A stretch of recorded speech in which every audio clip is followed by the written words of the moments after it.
Okay, now you're live.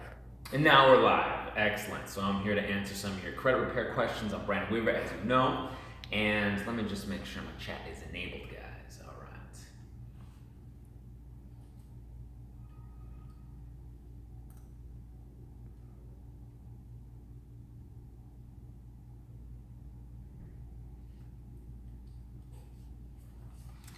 Should I have to go live there too? No. Why are you?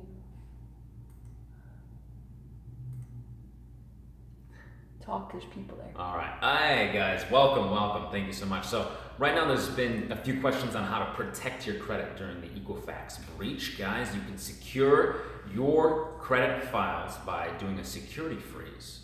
All right. You can call or you can go online and you can go to TransUnion, Experian, Equifax. You can security freeze those reports. No one will be able to apply for credit in your name during this Equifax breach.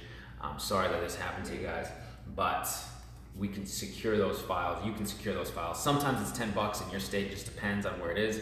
There's sometimes a fee. I know Equifax right now is waiving that fee, but it's very difficult to get this stuff secured. With Equifax online and calling, you're gonna have to work a little bit more diligently. It might take a little bit extra time, but hey, hi, how you doing? Top of the day. All right, hey, all right. Let's see. Evan Harris, what's up, bro? What's up? How are you doing? Gregory Jones, top of the day. Hey, how are you? Miss Lopez, hello. Hello, how are you? Blackbeard Dave, good to see you. So, you just went to go get an auto loan. They shotgunned your credit. You gotta fix it, right? You got all these non-account holding inquiries. You've got a bunch of inquiries that you don't want. Now, first of all, guys, I'm putting out videos here to make sure that this doesn't happen to anyone else. Go to your local credit union, your local bank, get the pre-approved check, get the check in your name for the $10, $15, $20, $35,000 that I know y'all want to buy these nice cars. Get it in your name so when you go in to the dealership, you can just go ahead and look, be like, look, this is what I got, this is what I'm buying. I'm getting my Ford, I'm getting my Chevy, I'm getting my Mercedes, I'm getting my Land Rover, whatever. So that way they can't even go in and shotgun blast your stuff. But now you've got it, so we can take care of that. We've got inquiry dispute letters for you. A great tactic is actually calling up the people that ran all these disputes, didn't give you permission, and ask them for an application for credit for every single one of those inquiries. Now they're gonna BS you. They're gonna say, oh, well, we had authorization. You give us authorization to run your credit. BS, you can give them authorization to run your credit 15, 20, 35 times, right?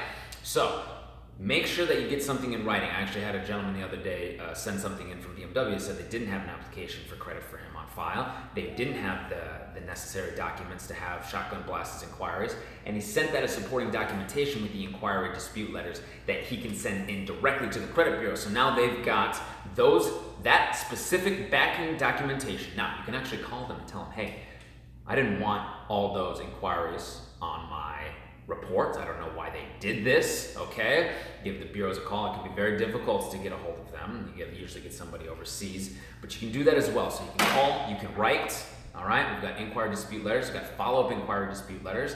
Now, the trick here is 90 days. If you went in just recently and got your inquiry shotgun blasted, you have 90 days that you've got to let it simmer. So after 3 months, then you can go ahead and dispute those non-account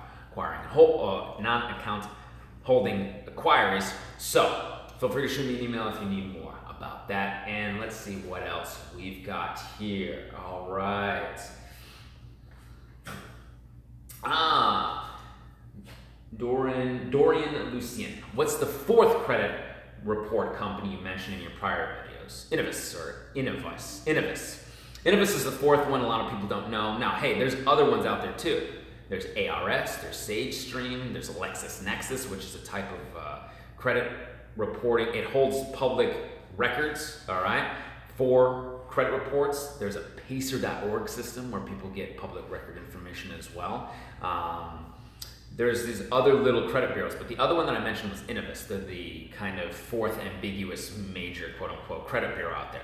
Go ahead, pull your credit report. You can put a security freeze on that as well to protect your credit. Take a look, see what's on there. A lot of people aren't utilizing it, but it is one that does get utilized occasionally. All right, Casey and Abe, hi Brandon, hey, how are you? Hey, John, all right, you're getting some accounts that are verified. Okay, so during the verification process, you're sending a letter to ask to verify the accounts. Then they come back with a letter saying that they verified it. There's usually no contract, there's no video of you signing a contract, there's no audio of you giving the consent for application for credit, there's no, sometimes they don't even send a statement, sometimes they send a statement, but sometimes not even a statement. A statement isn't enough verification anyway, so you're getting stuff that's verified. So one, you can send letters directly to the collectors or creditors themselves. We have letters for that. You can send letters directly to them while you send letters to the credit bureau. This is a two-pronged attack, so now they have to do a double investigation. So the credit bureau will then ask the collector or creditor to investigate, along with you sending a letter in to them, and that makes them investigate in-house. So they've got an in-house investigation, then they've got to investigate with the credit bureau, ask for them to investigate. So they've got to do this double investigation all within 30 days, making it harder to verify because they're not giving you any true 100% verification per the Fair Credit Reporting Act. And you can always shoot me an email if you need further help with that. All right.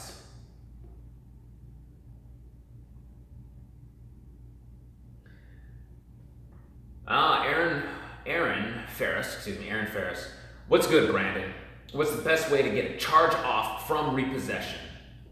Off, I think is what you're saying, right? Fam. Okay, so repossessions.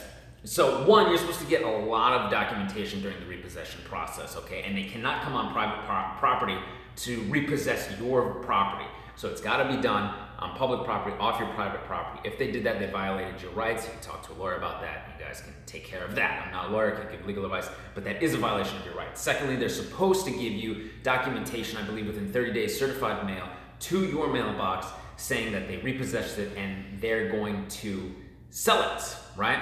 So you have the opportunity to go back and purchase the vehicle for what it costs. After they sell it, they're supposed to send you a letter of deficiency stating what the difference is from what they sold it for to what you owe. If they don't get that documentation to you in the proper amount of time, that's another violation of your rights, and so forth and so on. You can use any of that to your disputing needs or documentation or any of that for disputing. Now, that's one strategy. Okay, that's one strategy. The other strategy is to straight up dispute it, okay? You can dispute it with any dispute letters that we have. You can dispute that repossession. And many people have had a great success rate with that. I've had customers and clients. May just take a little time, but you definitely can do it. Now, is the repossession fresh? Might take a little bit more time and documentation stating that you haven't had the proper verification, proper letter of deficiency, the letter of sale, the letter of repossession, and all of that. The reason is because if I actually had someone who just had their repossession happen and they didn't, it wasn't even on their credit report, right? So it just happened, it's fresh, it's not even on there. So make sure it is on there.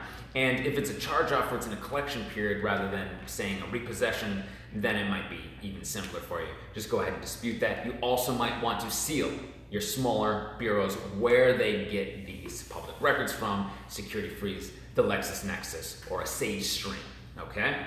And also feel free to email me if you have teambweave@gmail.com. Hold on, let me get that in there for you guys. teambweave@gmail.com.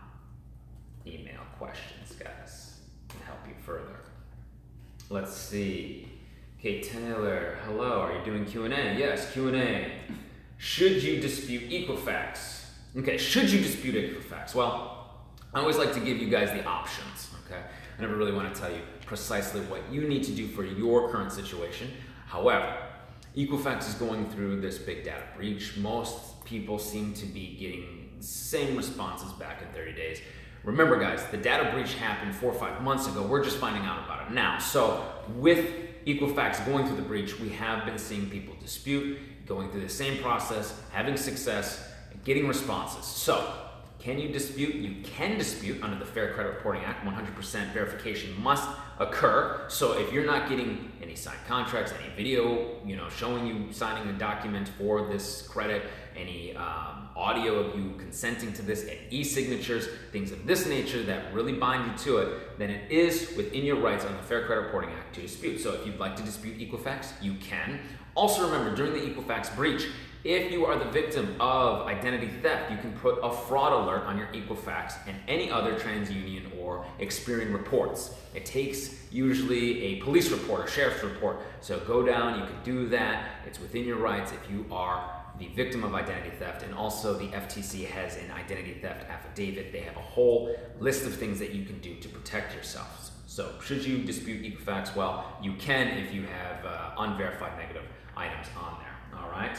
Cats, my credit is 500. All right, cats, if your credit is 500, you probably want to get it better. That's why you're here. So, of course, look into what is holding it down, what unverified, inaccurate, obsolete, and outdated information is on your credit report that you may need to dispute. After that, you want to keep your credit utilization down. People out there will say 30%, some people say 10%. I say pay it off every month. Try and keep it as low as possible. Make sure you're using your credit and managing it properly.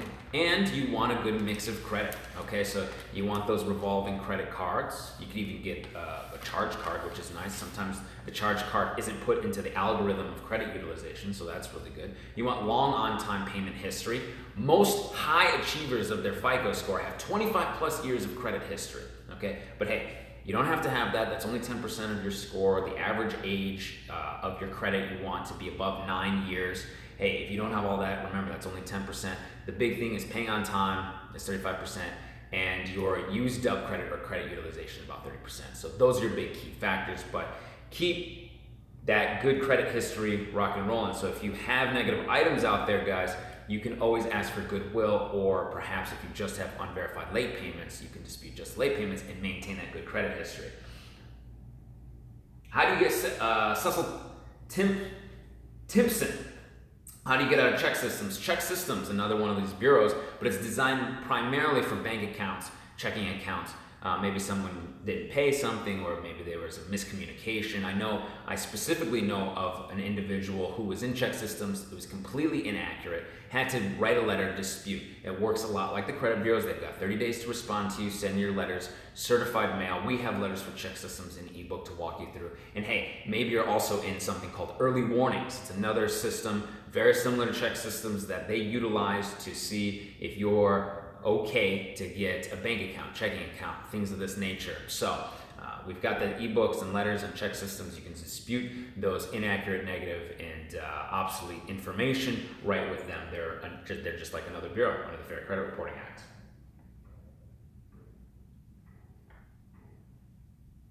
Hey, Paulinea Rodriguez. Miss Rodriguez, this is awesome. Super excited. Just received my first response back from my first round of letters, and I got several items deleted. Congratulations to you, Paulinea. That's awesome. Thanks for dropping a line. We appreciate it. Just in the first round of letters. Thank you so much. And thank you. We really appreciate you. And, you know, if you would like and you need any other support, we're always here for you, all right? teambeweave@gmail.com. We're very excited for you and all the people here who are getting great results, so thank you. Just more. How do I respond to a default judgment that's not on my credit report? Interesting. Okay, so it's not on your credit report yet, so obviously you can't dispute anything, and it's not bringing down your score. So that's excellent.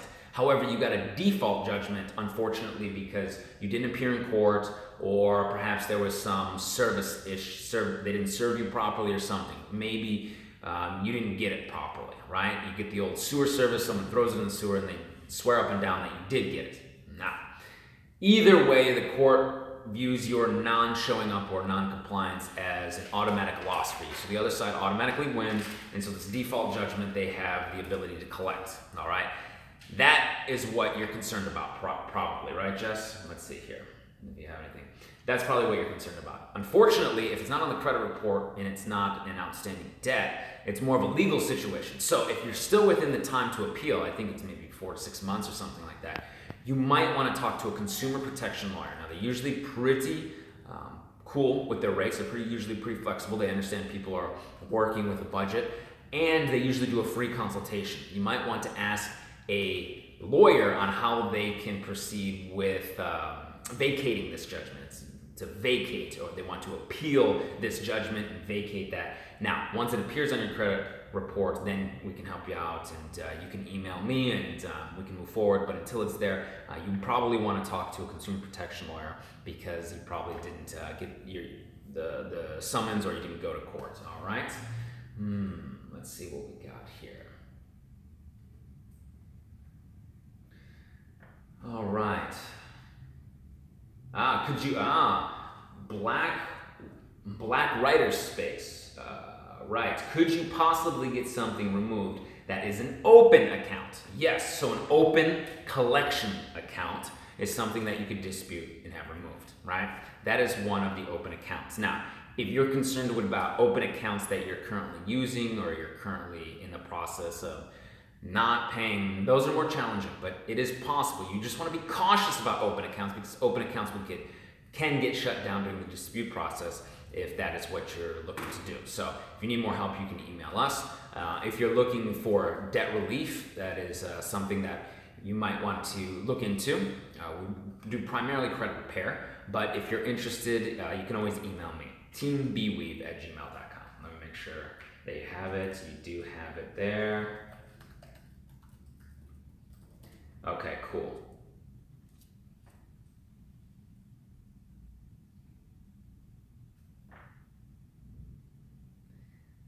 All right. London in Toyland. Hi, Brandon. Thank you for everything you've done for me. And no, my profile pic was not taken in Hawaii. I've been emailing back and forth with many of you, so I asked if their profile pic was in Hawaii. This person wishes it was in Hawaii. Hawaii is very beautiful. It's just her daughter in the backyard. Well, that's a very nice picture of you and your daughter, and it's very nice that you're doing well. All right. Pamela Gustava, live videos give you so much credibility. Thank you, I appreciate that. I want you guys to feel free to reach out to me and my team, and that we can help you, and that we're here for you. All right.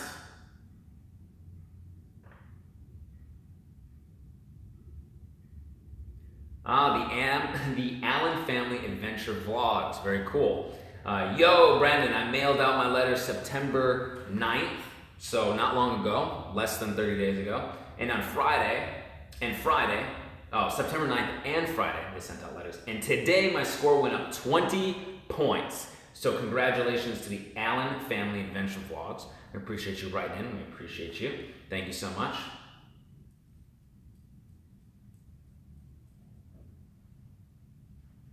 All right.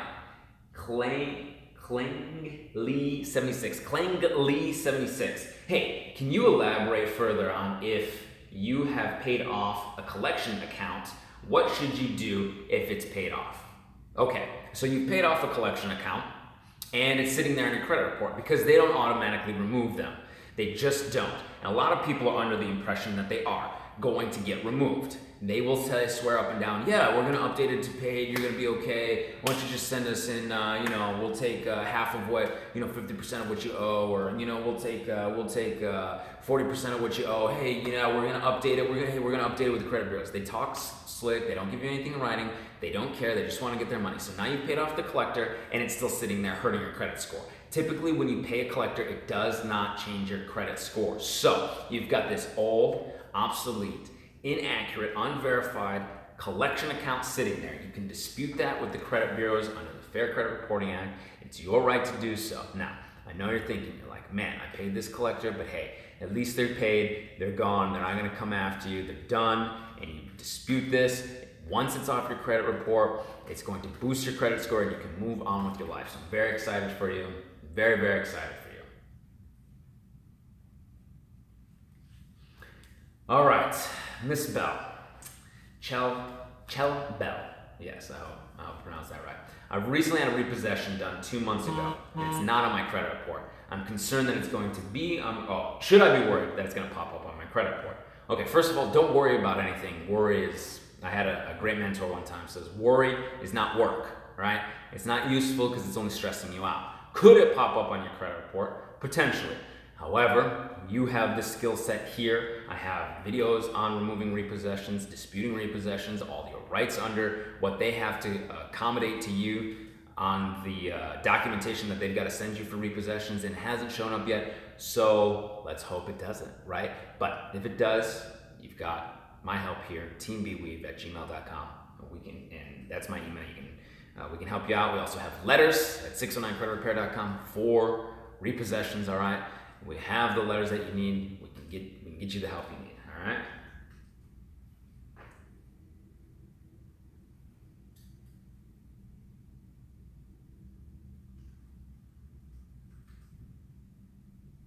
Oh, point blank, I'm breaking up so much. I'm breaking up a bunch. Oh man, I didn't realize that.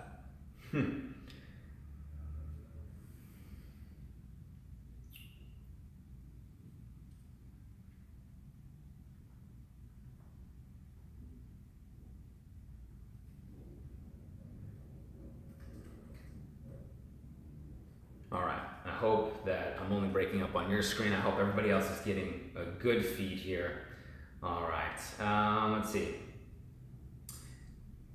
Danielle Hill, Mr. Hill, okay. Hi Brandon, what's the difference between Credit Karma and FICO? Okay, so the FICO score by Fair Isaac Corporation is the leading FICO score, the leading score used by most lenders. Your Credit Karma score, which usually only gives you 2 credit bureaus, is a Vantage consumer score. So Vantage, I think they're on 8 or 9 or something like that, is very similar, except it factors in different things in different ways. It's a different algorithm. It's similar, but it's not used by many people. So the myfico.com has your true FICOs, or some of you have credit cards that give you your true FICO. That's the one that most lenders use. When you go to a car dealership, typically they're pulling and seeing something called car credit, and it's a mix of your scores, and they have their own algorithm. But primarily FICO is the one that's used.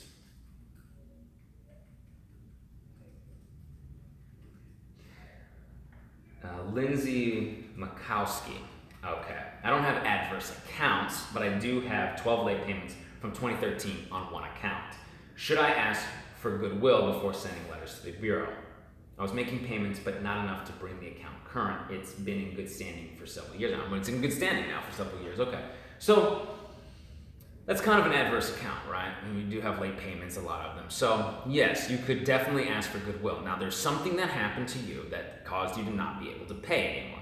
You can always call them. Here's the thing with Goodwill. A lot of people will send one Goodwill letter and then they'll stop and say it didn't work. I've had people email me in saying Goodwill letters worked. People have called and gotten Goodwill to work. All right, so here is the thing about it. You've got to stick with it. All right, you got to send in a letter. You got to call. You got to send in another letter. I had to call and send in multiple letters to get Goodwill updated on some of my accounts. Okay, I had some late payments on some loans. I was a young man. I told them, I said, look, I am really trying to move forward with my life, my career. Maybe I want to buy a house someday. You guys are really holding up my life from 2 or 3 years ago. Now I'm in good standing. It's been in good standing for several years. You can call them, okay? You can write. You're gonna get different people when you call, and someone's gonna say yes, someone's gonna say no, you're gonna have to transfer to a supervisor, you're gonna have to hustle, okay? You can also send, if that doesn't work, you have the potential to ask for verification of late payments, of unverified late payments. That is a potential for you as well. But I would say go the Goodwill route first as you're in good standing. You want to keep that stuff open and current and moving forward, all right?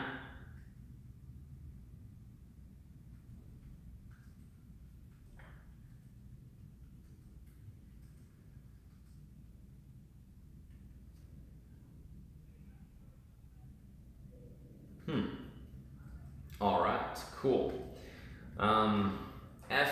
Elmer, I have a credit card closed 2 years ago with 90-day late payment. Okay, can I use the letters to remove it I got in your package? Well, the potential is there, okay? It is possible. It's 2 years ago, it's closed. You probably want to maintain as much good credit history as you can. Yes, okay, so you could dispute unverified late payments directly with the credit bureaus. You could ask them just for those late payments. That is a possibility. You go through a few rounds like that. Now, if you still have a good connection with whomever this credit card is worked with, you could ask for Goodwill. Still, you could still send letters. You could be like, oh man, this was years ago. I don't know why this was what. I lost my job or had medical issues or whatever your story is. Let them know, and you can go through that process as well.